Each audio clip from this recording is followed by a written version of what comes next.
Hukum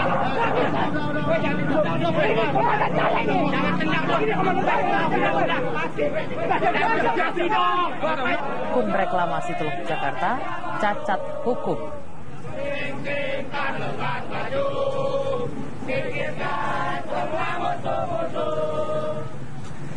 Sementara sejumlah nelayan yang Teman-teman. Sementara itu Gubernur DKI Jakarta menganggap tidak aneh dengan tertangkapnya anggota DPRD DKI Jakarta M. Sanusi dalam operasi tangkap tangan KPK. Ahok menilai Sanusi tidak pernah melaporkan harta kekayaannya dan juga Sanusi diketahui selalu bergaya hidup mewah. Hidupnya mewah aja, jam tangannya miliaran. Saya ketemu mobilnya miliaran semua mobil yang kelas atas dia punya. Ya saya nggak tahu, mungkin dia orang kaya kali. Ya. Berapa penghasilannya, gaya hidupnya. Jadi nggak usah banyak ngomong gitu loh. Nah sekarang LHKP-nya kagak lapor gimana coba? Kamu cek aja tuh Sanusi sama Taufik lapor LHKPN nggak? Agak naik S-Class, Range Rover, Jaguar. Ya kan, Alfa tuh ada kelas atas lah. Mercy yang V-Class, ya susah kita ngomong. Hari ini akan segera merilis informasi mengenai operasi tangkap tangan yang mereka lakukan kemarin yang melibatkan anggota DPRD DKI Jakarta. Kami langsung bergabung bersama rekan-rekan kami, ada Syahzawi Sastro dari Gedung KPK Jakarta dan Laila Zahra dari Gedung DPRD Jakarta. Saya akan ke Syahza terlebih dahulu. Syahza, setelah merilis informasi kasus PTBA yang merupakan BUMN, kapan KPK akan merilis informasi tangkap tangan yang melibatkan anggota DPRD DKI Jakarta?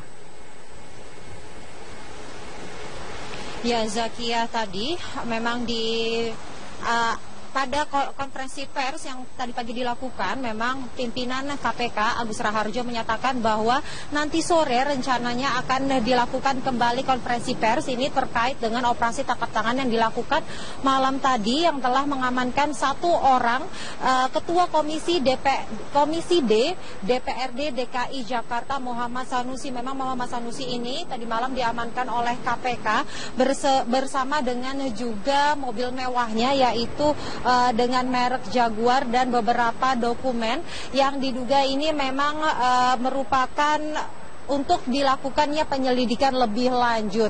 Namun hingga saat ini kami belum mengetahui kasus apa yang membelit Ketua Komisi D DPRD DKI Jakarta ini, maksud kami Muhammad Sanusi. Dan Muhammad Sanusi ini merupakan anggota fraksi Partai Gerindra yang berada di DPRD DKI Jakarta, dan Muhammad Sanusi ini masuk dalam daftar bakal calon gubernur dari Partai Gerindra. Dan selain itu juga informasi ditahannya Muhammad Sanusi telah dibenarkan oleh istrinya dan juga rekan-rekannya dari Partai Gerindra. Dan diketahui juga Sanusi ini hingga saat ini belum menyerahkan laporan harta kekayaannya kepada Komisi Pemberantasan Korupsi. Dan kami masih terus menunggu, Zakia, bagaimana keterangan resmi terkait operasi tangkap tangan yang lagi-lagi membelit anggota Dewan Perwakilan Rakyat ini. Zakia. Syahza, dari informasi yang beredar dan juga yang bisa Anda himpun di sana, siapa saja yang terlibat dalam kasus ini?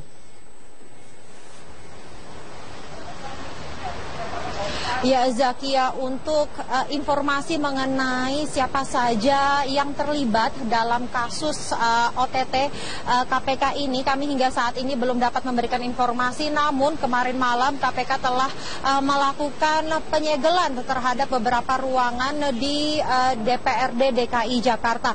Ada 4 ruangan yang disegel oleh pihak dari Komisi Pemberantasan Korupsi, yaitu ruang dari Ketua Komisi DPRD Jakarta Muhammad Sanusi, lalu ruang dari Wakil Ketua DPRD Muhammad Taufik. Dan untuk informasi, Muhammad Taufik dan Muhammad Sanusi ini merupakan saudara kandung.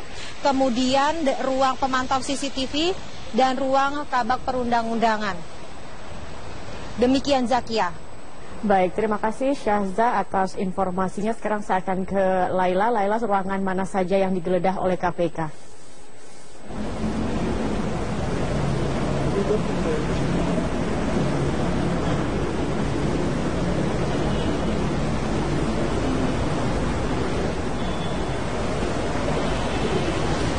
Ya, Zakia dan Robert, pasca ditangkapnya Ketua Komisi D DPRD DKI Jakarta Muhammad Sanusi oleh KPK melalui operasi tangkap tangan kemarin malam, KPK melakukan penyegelan terhadap sejumlah ruang kerja di DPRD DKI Jakarta. Ada 4 ruang yang disegel oleh KPK, yaitu ruang Ketua Komisi D DPRD DKI Jakarta Muhammad Sanusi yang terletak di lantai 1, ruang Kabak Perundang-undangan Sekretariat DPRD yang terletak di lantai 5, ruang kerja Wakil Ketua DPRD DKI Jakarta dari fraksi Gerindra yaitu Muhammad Taufik, ya ini kakak kandung dari Muhammad Sanusi di lantai 9, dan ruang kontrol CCTV. Sebagaimana terlihat, ruang kerja Ketua Komisi D terlihat tertutup rapat dan diberi garis KPK dengan tulisan dilarang melewati garis batas. Kondisi yang sama juga terjadi di ruang kerja Muhammad Taufik, namun yang membedakan adalah adanya penjagaan yang ketat dari ruang kerja M. Taufik dan juga ruang kontrol CCTV serta ruang Kabak Perundang-undangan DPRD DKI Jakarta. Tidak ada aktivitas tetap berjalan seperti biasanya di gedung DPRD DKI Jakarta, tidak ada yang berbeda dari hari biasanya. Zakia dan Robert. Iya, Laila, dengan adanya penggeledahan ini apakah mengganggu aktivitas Dewan di sana?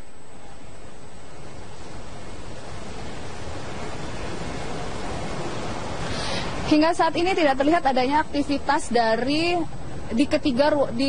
di keempat ruang yang disegel di DPRD DKI Jakarta. Namun M. Taufik tidak terlihat berkantor pada hari ini dan tidak ada aktivitas di ruang Kabak Perundang-undangan DPRD DKI Jakarta maupun di ruang kontrol CCTV dan juga di ruang Ketua Komisi D DPRD DKI Jakarta. Namun pada agenda-agenda lain dan pada aktivitas lainnya di gedung DPRD DKI Jakarta tetap berjalan normal seperti biasanya.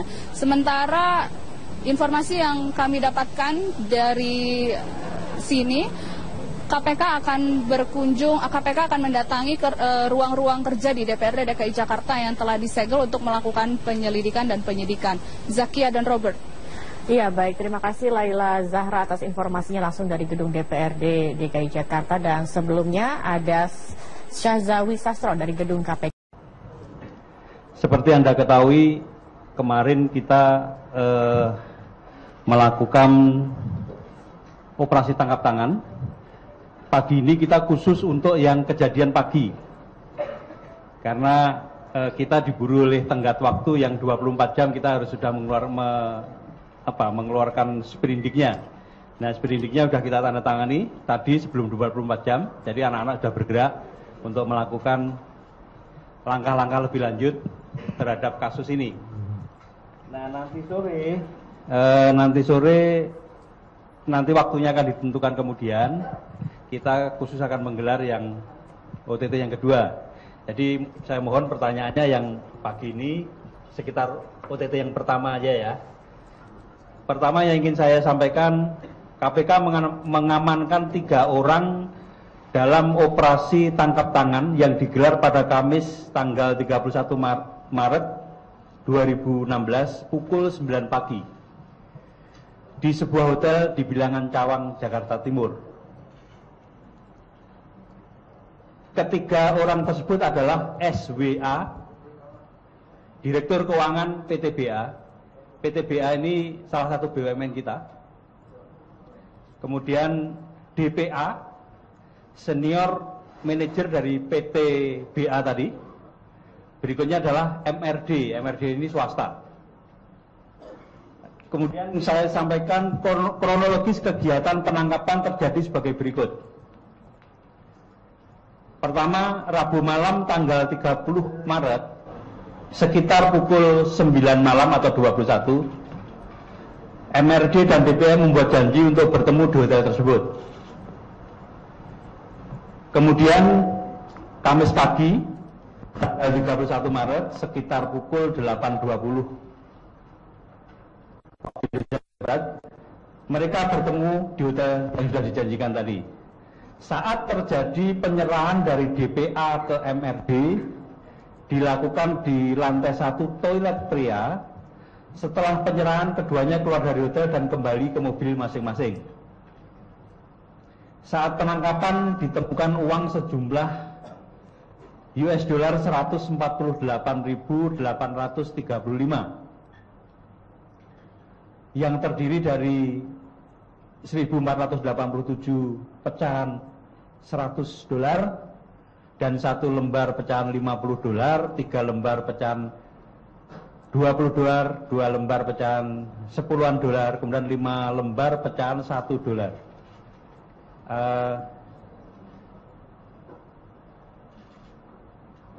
Kemudian pemberian tersebut diduga untuk menghentikan penyelidikan atau penyidikan tindak pidana korupsi pada PTBA di Kejaksaan Tinggi DKI Jakarta. Setelah melakukan pemeriksaan 1 kali 24 jam pasca penangkapan, KPK telah melakukan gelar perkara. KPK memutuskan untuk meningkatkan status penanganan perkara ke penyidikan sejalan dengan penetapan 3 orang tersangka. Suratnya sudah kami tanda tangani. Ya, jadi sebelum 24 jam surat penyidikan itu sudah kami tanda tangani. Nah, ini adalah bukti yang kita dapatkan pada waktu penyerahan itu. Mungkin ditampilkan aja, Dik. Setelah ini atau salah juga dulu ya? Iya, Pak, salah juga dulu. Nah, terhadap ketiga tersangka disangkakan pasal 5 ayat 1 huruf A Undang-Undang Nomor 31 Tahun 99 tentang pemberantasan tindak pidana korupsi sebagaimana telah diubah Undang-Undang Nomor 20 Tahun 2001 tentang perubahan atas Undang-Undang Nomor 1 Tahun 99 tentang pemberantasan tindak pidana korupsi Jo pasal 55 ayat 1 ke 1 KUHP pidana atau pasal 5 ayat 1 huruf A Undang-Undang Nomor 1 Tahun 99 sebagaimana telah diubah dengan Undang-Undang Nomor 20 Tahun 2001 tentang perubahan atas Undang-Undang 31 Jo pasal 55 ayat 1 ke 1 Jo pasal 53 ayat 1 KUHP pidana. Kemudian yang perlu Anda catat juga, semalam telah dilakukan pemeriksaan awal saksi terhadap 2 orang dari Kejaksaan Tinggi DKI, yaitu Bapak SS dan Bapak TS. Malah selesai pemeriksaannya jam 5 pagi. Kemudian perlu saya apresiasi teman-teman dari Kejaksaan karena operasi ini berhasil dilakukan atas kerjasama yang baik antara Kejaksaan Agung dan KPK. Dan untuk langkah selanjutnya bisa saja kasus ini membuka Pandora yang lebih luas. Itu kita akan selalu berhubungan, akan selalu berkoordinasi dengan teman-teman dari Kejaksaan.